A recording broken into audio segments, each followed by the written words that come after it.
फरैज हालिस नईम मोहम्मद नौशाद भोपाल जामिया इस्लामिया बंजारी इंदौर तकबीर 296 नंबर हासिल किए। इस तालिब इल्म ने हदीस की 300 फरा में इनका पहला नंबर है। 40,000 रुपये नकद इनाम जामिया की तरफ से। 40,000 रुपये जामिया की तरफ से नकद इनाम दिया जा रहा है। अहमद भाई डोंबी की तरफ से स्कूटर और अमर भाई की तरफ से स्कूटर।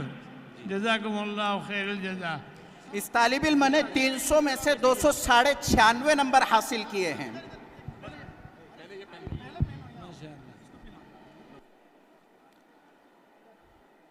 जामिया अक्कल कुआ की तरफ से 40,000 रुपये का चेक।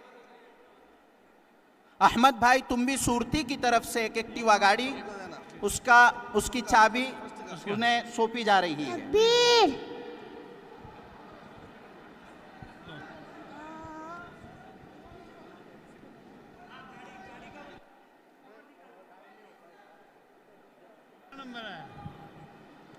किसका? अच्छा, माशाअल्लाह माशाअल्लाह। मेरे बेटे के लिए